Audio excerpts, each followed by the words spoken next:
कौन आज आया सवेरे सवेरे,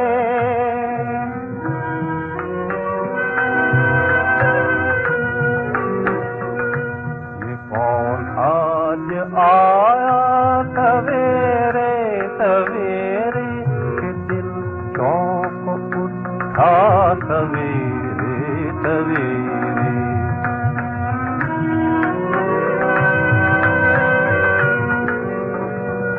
कहा रूप ने गात है चौधरी का, कहा रूप ने गात है चौधरी का, मगर चाँद कैसा सवेरे सवेरे।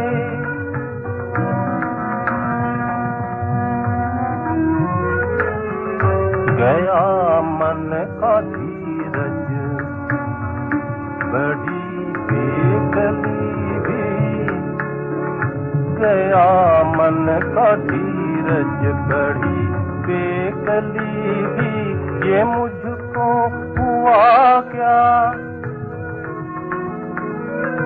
ये मुझको हुआ क्या सवेरे सवेरे।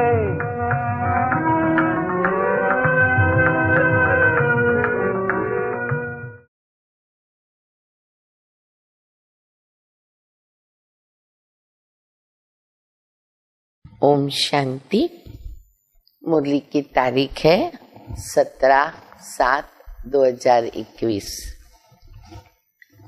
कल भी बाबा ने कहा कि मैं तुम बच्चों को तीसरा नेत्र देता हूँ। आज भी बाबा कह रहे हैं कि बच्चे, मैं तुमको तीसरा नेत्र देने आया हूँ। उनसे तुम्हारी आत्मा की ज्योत जग जाती है। ज्योत बुझी हुई थी ना हमारी, बाबा ने आकर के ज्ञान दिया, सृष्टि के आदि मध्य अंत का ज्ञान दिया। आत्मा के अंदर घृत पड़ा तो उसकी ज्योति जगने लगी। इसीलिए देखो मंदिरों में ज्योत जलाते हैं, आरती करते हैं, ज्योति रखते हैं, क्योंकि ये बात सिद्ध करती है कि परमात्मा एक ज्योति है, परमात्मा एक लाइट है। एकदम सरलता से निशानियां भक्ति मार्ग में चलती है, लेकिन फिर भी हम सभी भूले हुए थे और दुनिया वाले भूले हुए कि परमात्मा कौन है। तो बाबा कहते मैं आकर तुम बच्चों की ज्योत जलाता हूँ। फिर बाबा ने कहा बच्चे, मैं हूँ करण करावनार, मैं करता भी हूँ और कराता भी हूँ। अब क्या करता हूँ और क्या कराता हूँ? हाँ, बच्चों को डायरेक्शन देता हूँ, मंत्र देता हूँ, वशीकरण बाबा मंत्र देते, बहुत कुछ ज्ञान देते, सब देते। कराता क्या हूँ? बहुत अच्छी बात बाबा ने बताई है। बाबा कहते मैं तुम बच्चों के द्वारा ना स्वर्ग का उद्घाटन कराता हूँ। देखो कैसा हमारा मीठा बाबा स्वर्ग बनाता, फिर कहता मैं तुम बच्चों के द्वारा उद्घाटन कराता हूँ। मैं तुम बच्चों को जो डायरेक्शन देता हूँ ना, यही मेरी आशीर्वाद है, ब्लेसिंग है।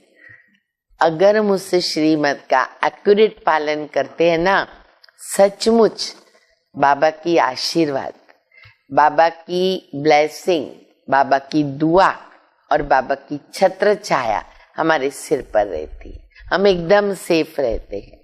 अगर हमने कहाँ भी मनमत मिक्स किया या परमत मिक्स किया, तो फिर उसके अंदर हमको जो रिजल्ट है वो बराबर नहीं मिलती। तो इसीलिए श्रीमत का पालन कर तो रहे हैं, पर उसमें एक्यूरेट कितने हैं वो देखना बहुत जरूरी है। जैसे बाबा ने कहा, जो बाबा ने कहा वैसा ही हम पालन करें। मीठी मीठी शिक्षाएं बाप दादा की मुरली में सुनेंगे। मीठे बच्चे, ज्ञान सागर बाप तुम्हें ज्ञान का तीसरा नेत्र देने आए। ज्ञान सागर बाप तुम्हें ज्ञान का तीसरा नेत्र देने आए हैं, जिससे आत्मा की ज्योति जग जाती है, जिससे आत्मा की ज्योति जग जाती है। प्रश्न है, बाप को करण करावनहार क्यों कहा गया? शिव बाबा को या भक्ति मार्ग में भगवान को कहते करण करावनहार। क्यों? वो क्या करते हैं और क्या कराते हैं? उत्तर है, बाबा कहते मैं तुम बच्चों को मुरली सुनाने का कार्य करता हूं। क्या करता हूं मैं? ज्ञान सुनाता हूं, मुरली चलाता हूं, मुरली सुनाता हूं, मुरली सुनाता हूं, मंत्र देता हूं, वशीकरण मंत्र देता हूं। अच्छा, तुम्हें लायक बनाता हूं। कितनी बड़ी बात है ये।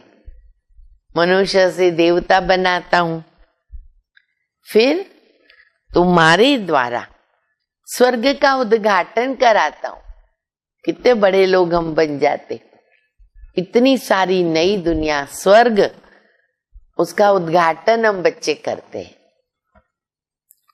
तुम पैगंबर बनकर सबको पैगाम देते रहो। मैं तुम बच्चों को डायरेक्शन देता हूं ना, ये मेरी कृपा आशीर्वाद है। मांगो नहीं बाबा से, कृपा आशीर्वाद। बाबा के डायरेक्शन पर चलो, श्रीमत का पालन करो, कदम कदम पर श्रीमत। ऑटोमेटिकली आशीर्वाद मिलती रहती है, मिलती रहती है। गीतम सबने सुना। कौन आज आया सवेरे सवेरे? सवेरे सवेरे बाबा आ जाते, मुरली चलाते, हम बच्चों को मुरली सुनाते। ओम शांति। बच्चों ने गीत सुना। हम बच्चों को सवेरे सवेरे जगाने कौन आया? जो हमारा तीसरा ज्ञान का नेत्र एकदम खुल गया, बाबा ने जगाया, ज्ञान का तीसरा नेत्र खुला, आंख खुल गई, नॉलेजफुल बना दिया। ज्ञान सागर परम पिता परमात्मा द्वारा हमारा तीसरा ज्ञान का नेत्र खुल गया। खुला है ना सभी का तीसरा ज्ञान का नेत्र। 3 आंख है हमारी, अभी 2 आंख नहीं है, 3 आंख वाले हम बच्चे हैं। कहते भी है ना, बाप ज्योत जगाने वाला है, परंतु वो बाप है ये कोई नहीं जानता। ब्रह्म समाजी कहते हैं वो क्षमा है, ज्योति है। कई बोलते हैं कि गॉड इज लाइट, क्षमा है, ज्योति है। मंदिर में हमेशा ज्योति जगाते। देखेंगे मंदिर में जो भी इष्ट देव होते हैं ना, उनके आगे ज्योत जलती रहती है, क्योंकि वो परमात्मा को ज्योति स्वरूप मानते हैं। इसलिए वहां मंदिर में दिया जलाते रहते हैं। अब वह बाप कोई माचिस से दिया नहीं जगाते, ये तो बात ही न्यारी है। अब वो तो स्थूल दिया जगाते हैं ना, वो एक निशानी है। इसी प्रकार देखो, जब आत्मा शरीर छोड़ती है, मृत्यु होती है, तो क्या करते? दिया जगाते, और कई 12 दिन उसको जगाते रहते हैं। तो बात तो सिद्ध करती है कि आत्मा एक ज्योत है, लाइट है, वो शरीर से निकल गई। और परमात्मा के लिए भी दिया जलाते हैं सब जगह, मंदिरों में, घरों में। गाया जाता, ईश्वर की गत मत न्यारी। तुम बच्चे अब समझते हो, बाप सदगति के लिए आकर ज्ञान योग सिखलाते हैं। सिखलाने वाला तो जरूर चाहिए, शरीर तो नहीं सिखाएगा ना। बोलेगी कौन? आत्मा बोलेगी। आत्मा सब कुछ करती है। आत्मा में अच्छे बुरे संस्कार रहते हैं। इस समय रावण की प्रवेशता के कारण मनुष्यों के संस्कार भी बुरे हैं, क्योंकि 5 विकारों की प्रवेशता है। तो कैसे संस्कार बन गए। रावण ने हमारे संस्कार बुरे गंदे बना दिए, दुखदाई संस्कार।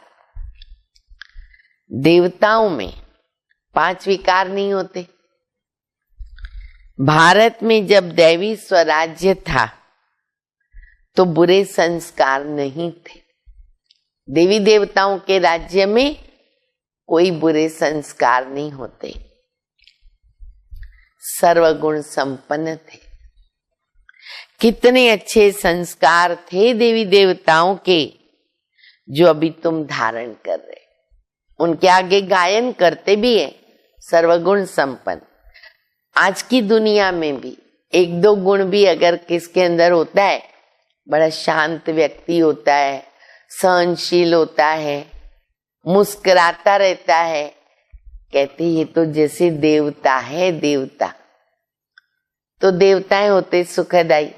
तो बाबा कहते हैं कि वहां तो किसी के बुरे संस्कार नहीं, क्योंकि विकार ही नहीं है। और देवताओं में ये 5 विकार नहीं। भारत में जब दैवी स्वराज्य था तो बुरे संस्कार नहीं थे। अभी हम धारण कर रहे हैं क्या? दैवी संस्कार। सर्वगुण संपन्न थे। कितने अच्छे संस्कार थे देवी देवताओं के, वो तुम अभी धारण करते हो। बाबा आकर सेकंड में सर्व को सदगति देते हैं। बाकी गुरु गुसाई आदि जो भक्ति मार्ग में चलते आए हैं, जो एक की भी गति सदगति नहीं कर सकते। बाबा के आने से ही तो सर्व की सदगति होती है। परमपिता परमात्मा को बुलाते हैं, बुलाते ही इसीलिए है कि आकर पतित दुनिया का विनाश करके पावन दुनिया का उद्घाटन करो, दरवाजा खोलो। सुना, बाबा कहते स्वर्ग का दरवाजा खोलो, ऐसे बुलाते हैं। तो बाबा क्या करते हैं? बाबा आकर के गेट खुलवाते हैं। कैसे खुलवाते? देखो, माताओं को और ज्यादा नशा चढ़ेगा। बाबा कहते हैं, बाबा आकर गेट खुलवाते शिव शक्ति माताओं के द्वारा, जिनको कहा कि तुम नरक सर्पणी हो, नरकवासी बना दिया। बाबा कहते हैं उन माताओं के द्वारा मैं क्या करता हूँ? स्वर्ग का गेट खुलवाता हूँ। वंदे मातरम। वंदे पितरम कहेंगे कभी? कभी नहीं कहेंगे। वंदे मातरम। इस समय की कोई भी माता की वंदना नहीं कर सकते हैं, क्योंकि वो कोई भी माता श्रेष्ठाचारी नहीं है। अभी कलयुग में जो माताएं हैं, बाबा कहते वो तो वंदना के लायक नहीं बनी है ना। क्यों? विकारी है। तो उनको हम ये नहीं कह सकते हैं श्रेष्ठाचारी तो है नहीं। श्रेष्ठाचारी उनको कहा जाता है जो योग बल से पैदा होते। लक्ष्मी नारायण को श्रेष्ठाचारी कहेंगे। भारत में देवी देवता जब थे तो भारत श्रेष्ठाचारी था। इन बातों को मनुष्य नहीं जानते। वो अपने प्लान बनाते रहते, करते रहते, प्लानिंग करते रहते हैं। गांधी भी राम राज्य चाहते थे, तो इससे सिद्ध होता है कि अभी क्या है? रावण का राज्य। ऐसा बोलना पड़े ना, राम राज्य चाहिए, इसका मतलब अभी क्या है? रावण का राज्य। भारत पतित है, परंतु राम राज्य स्थापन करने के लिए जो बेहद का बापू चाहिए। कौन चाहिए? बेहद का बापू चाहिए, जो राम राज्य स्थापन करे और रावण राज्य का विनाश। बापू का बापू, विश्व का बापू कौन? शिव बाबा। तब आकर के स्वर्ग स्थापन होता, राम राज्य स्थापन होता और रावण राज्य का विनाश होता। बच्चे जानते हैं रावण राज्य को भी आग लगेगी, लग रही है ना अभी तो। सब आत्माएं अज्ञान अंधेरे में सोई हुई है। तुम जानते हो हम भी सोए थे, बाबा ने आकर जगाया। भक्ति की रात पूरी होती है और दिन शुरू होता है। रात पूरी होकर अब दिन हो रहा है। बाप संगम पर आया हुआ है। बच्चों को दिव्य दृष्टि और ज्ञान का तीसरा नेत्र देते।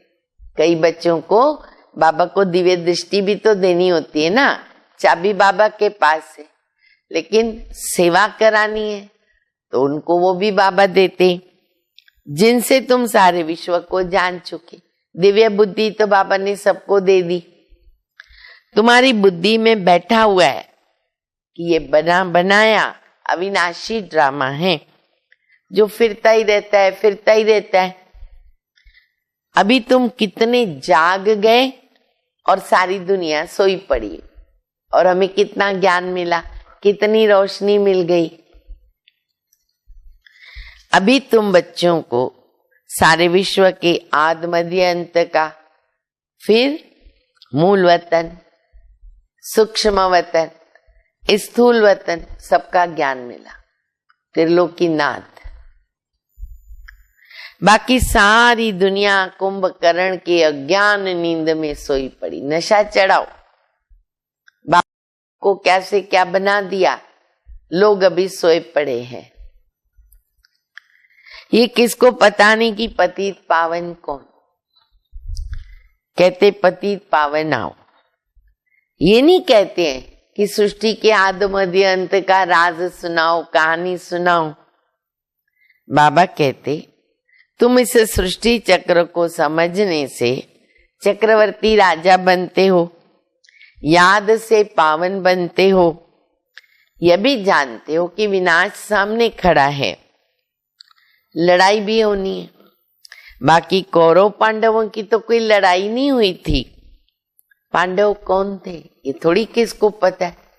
तो पांडव कौरव की लड़ाई नहीं है, सेना आदि की कोई बात ही नहीं है। तुम्हारी तरफ है साक्षात पारलौकिक परमपिता परमात्मा। पांडव है ना हम, कौन है हमारे साथ? साक्षात पारलौकिक परमपिता परमात्मा। और उस बाप से हम वर्षा पाते हैं। तुम जान गए हो कृष्ण की आत्मा 84 जन्म भोग कर अभी फिर से बाप से वर्षा ले रही है। वर्ल्ड की हिस्ट्री, ज्योग्राफी रिपीट होती है। अब तुम बच्चों को विनाश के पहले सतो प्रधान जरूर बनना है। गृहस्थ व्यवहार में रहकर कमल फूल समान पवित्र रहना है। गाया हुआ है भगवानु वाच्य। गृहस्थ व्यवहार में रहते ये एक जन्म पवित्र बनो। भले गृहस्थ व्यवहार में रहो लेकिन पवित्र बनो। पास्ट इज पास्ट, ये तो ड्रामा में नूंद है। सृष्टि को सतो प्रधान भी बनना है, फिर तमो प्रधान, फिर सतो प्रधान, चलता रहेगा। ये ड्रामा की भावी है। किसकी भावी? ड्रामा की, ईश्वर की भावी नहीं। दुनिया में क्या होता, जो भी कुछ होता ना, कहेंगे ईश्वर की भावी, ईश्वर की भावी। बाबा कहते नहीं, ड्रामा बना बना है। मैं खुद ड्रामा के बंधन में बंधा हुआ हूं, मेरा पार्ट फिक्स है इसके अंदर। ईश्वर की भावी नहीं, ड्रामा की भावी ऐसी बनी हुई है। तो बाप बैठ समझाते हैं। आधा कल्प जब पूरा होता है ना तो बाबा आते। बाबा कहते जब रात पूरी होके दिन शुरू होता है तो मैं आ जाता हूं। शिवरात्रि भी कहते हैं। शिव के पुजारी शिवरात्रि को मानते। देखो बाबा ने अब शिवरात्रि की कितनी अच्छी बात बताई है। एक ही जयंती है जिसको कहते शिवरात्रि या फिर कहते महाशिवरात्रि। अब ये तो नहीं मालूम उनको कि ये शिवरात्रि रात्रि या महाशिवरात्रि क्यों कहा जाता। तो बाबा कहते, पुजारी लोग कहते हैं, अच्छा गवर्नमेंट ने तो हॉलीडे बंद कर दिया, शिवरात्रि की हॉलीडे नहीं देते, बहुत पहले देते थे। एक बार सभी ने साइन करके भी भेजा था लेटर गवर्नमेंट को। आगे देखो बाबा क्या कहते हैं, नहीं तो कम से कम 1 मास हॉलीडे चलनी चाहिए। अंडरलाइन करो, शिव जयंती के निमित्त बाबा कहते हैं गवर्नमेंट को 1 मास हॉलीडे देना चाहिए, ताकि धूमधाम से बाबा की जयंती मनाई जाए। कौन है बाबा? स्वयं बाप हमारा स्वर्ग बनाने वाला। लेकिन देखो एक दिन भी हॉलीडे नहीं। कोई को पता ही नहीं है कि शिव बाबा सबकी सदगति करने वाला है, वही सर्व का दुख हरता सुख करता है। उनकी जयंती बड़े धूमधाम से 1 मास सब धर्म वालों को मनानी चाहिए, केवल भारतवासी नहीं। बाबा है सर्व धर्म की आत्माओं के पिता। बाबा कहते सभी धर्म वालों को ऐसी शिव जयंती मनानी चाहिए। खास भारत को बाप डायरेक्ट आकर सदगति देते। जब भारत स्वर्ग था, देवी देवताओं का राज्य था, उस समय कोई और धर्म नहीं थे, देवताएं विश्व के मालिक थे। कोई पार्टीशन आदि भी नहीं थे ना, एक ही धर्म, एक ही राज्य, एक ही भाषा। इसीलिए कहा जाता है अटल अखंड सुख शांति संपत्ति का दैवी राज्य हम फिर से प्राप्त कर रहे हैं, क्योंकि वहां कोई भी प्रकार का धर्म जाति नीति कोई भी नहीं, एक ही सब चलता। बेहद का बाप बेहद का वर्षा 5000 वर्ष पहले भी दिया था, अभी भी दे रहे। सूर्यवंशी चंद्रवंशी राज्य में दुख का नाम नहीं गाया जाता। राम राजा राम प्रजा राम शाहूकार, जिए दाता बसे नगरी, जिए दाता धर्म का उपकार है। राम के राज्य में क्या है वो उस कहावत में है, लेकिन वंडर है भक्ति मार्ग का, ये कहावत भी बोलते हैं, राम राजा राम प्रजा राम शाहूकार बसे नगरी, जिए दाता धर्म का उपकार है। और फिर उसी रामायण में कहेंगे राम की सीता चुराई गई। कितनी दोनों बातें विपरीत है। धर्म का उपकार है तो अधर्म कैसे हो सकता? तो बाबा कहते वहां पर अधर्म की बात नहीं। बाबा ने तुम्हें ब्रह्मा और विष्णु के बारे में भी समझाया। अब बाबा दूसरी पॉइंट बता रहे, सेवा की हमें भी समझनी और दूसरों को समझानी। बाबा ने ब्रह्मा और विष्णु के बारे में बताया, दोनों का आपस में क्या संबंध है। ब्रह्मा के नाभि से विष्णु निकला या विष्णु के नाभि से ब्रह्मा निकला?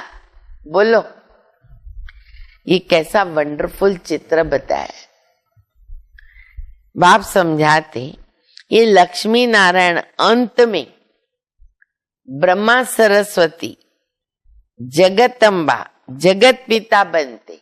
देखो बाबा राज बता रहे, संगम युग पर ब्रह्मा सरस्वती जगतम्बा जगत पिता बनते। वो दोनों फिर भविष्य में विष्णु लक्ष्मी नारायण बनते।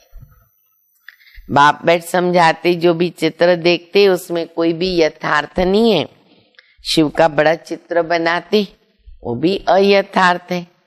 भक्ति के कारण बड़ा बना दिया, पूजा के लिए बड़ा बनाया। बाबा तो बिंदी है, इतनी छोटी सी बिंदी, पूजा नहीं कर सकते ना, तो पूजा कैसे हो सकती है? अच्छा, फिर ब्रह्मा विष्णु शंकर के लिए भी तो नहीं समझ सकते। त्रिमूर्ति ब्रह्मा कह देते, ब्रह्मा कोई त्रिमूर्ति कह दिया। ब्रह्मा द्वारा स्थापना, विष्णु द्वारा पालना, ये कहते भी हैं, परंतु ब्रह्मा तो स्थापना करते नहीं, स्थापना शिव बाबा ब्रह्मा के द्वारा कराते हैं ना। स्वर्ग की स्थापना ब्रह्मा करेंगे?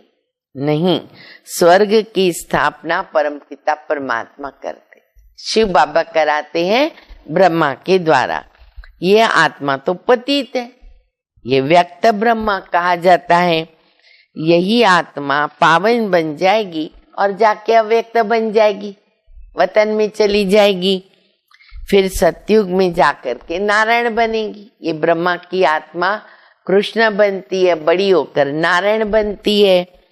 तो प्रजापिता ब्रह्मा जरूर यहाँ चाहिए ना, चित्र फिर वहां दे दिए हैं। जैसे ये ज्ञान के अलंकार वास्तव में तो तुम्हारे हैं, पर विष्णु को दे दिया। सारा गड़बड़ घोटाला है, उसका अर्थ बराबर है लेकिन लोग नहीं जानते। अब ब्रह्मा के द्वारा बाबा स्थापना करते हैं, वेद शास्त्रों का सार बताते हैं। फिर बाबा कहते दूसरी बात, विष्णु, अब विष्णु को दे दिया ज्ञान की ज्ञान का वो कहते हैं ना क्या, शंख चक्र गदा पद्म, ये 4 अलंकार दे दिए ज्ञान के। अब विष्णु तो लेके नहीं घूमता है, उनके पास तो है नहीं, ये अलंकार ब्राह्मणों के लिए है, लेकिन दिखाया विष्णु को है क्योंकि वो संपन्न मूर्त है। तो ये सारे जो अर्थ है वो बाबा हम बच्चों को बताते। तो बाबा कहते वो अलंकार उनको दे दिया। नवधा भक्ति में भी साक्षात्कार होता है। मीरा का भी नाम गाया हुआ है और पुरुषों में नंबर 1 भगत नारद और फीमेल में मीरा। अभी तुम नारायण अथवा लक्ष्मी को वरने के लिए ये ज्ञान सुन रहे, हमारा लक्ष्य ही है ना बनने का, ज्ञान सुन रहे। अच्छा, तो हम तुम्हारा भी स्वयंवर होता है। फिर नारद के लिए क्या दिखाया, कितनी बाबा देखो आज भक्ति मार्ग के बहुत सारी बातें भी बता रहे और मिसाल भी बता रहे। अब बाबा कहते नारद के लिए क्या दिखाया, सभा में जाकर कहा मैं लक्ष्मी को वर सकता हूं। अभी लक्ष्मी को वरने के लायक तो बनना होगा ना, इसलिए उसको बोला शक्ल देखो। किस में देखो, ज्ञान दर्पण में। बाकी ये सब है ना भक्ति मार्ग की कथा है। हमको अपना ज्ञान दर्पण में मुखड़ा देखना है आत्मा का, कि देवी देवता बनने के लिए कितने दैवी संस्कार मेरे बन चुके हैं, मैं लक्ष्मी को नारायण को वरने के लायक हूं कि नहीं। बाबा रियल बात बैठ के समझाते हैं। लक्ष्मी सतयुग में, अब नारद तो भगत कहाँ था, द्वापर युग में। कितना फर्क है। सतयुग में नारद कहाँ से आएगा।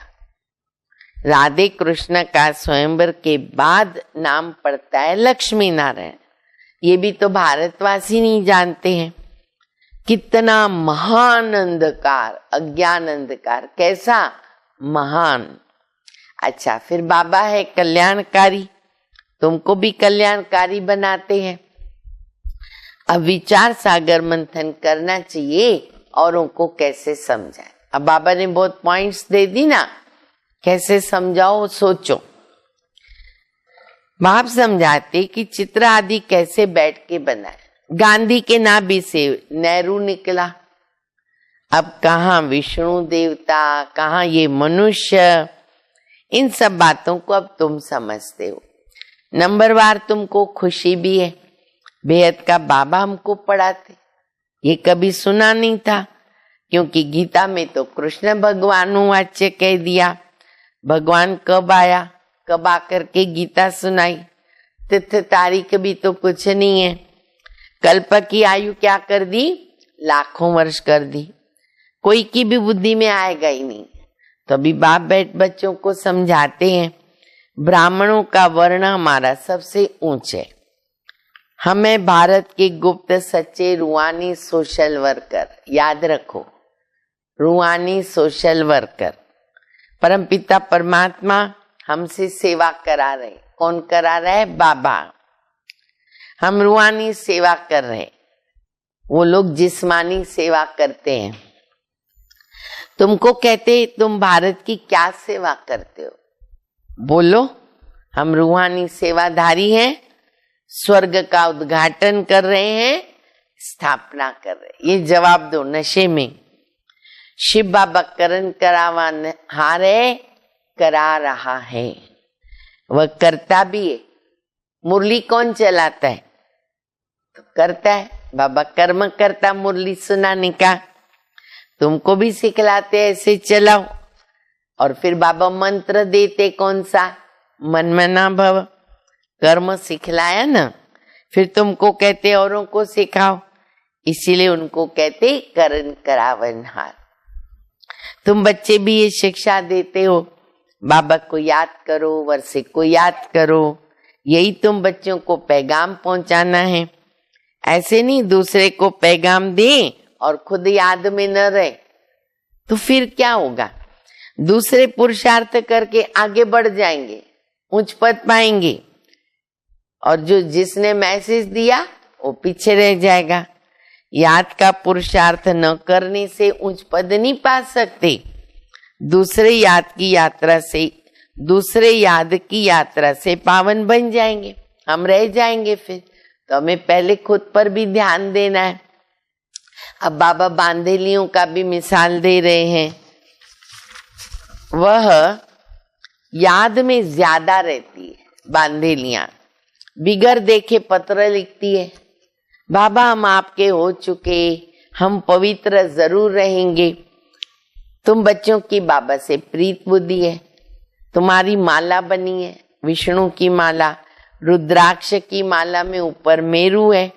माला उठाते पहले फूल, उसके फिर बाद में 2 दाने लेते, उनको नमस्कार करते, और फिर माला के दाने।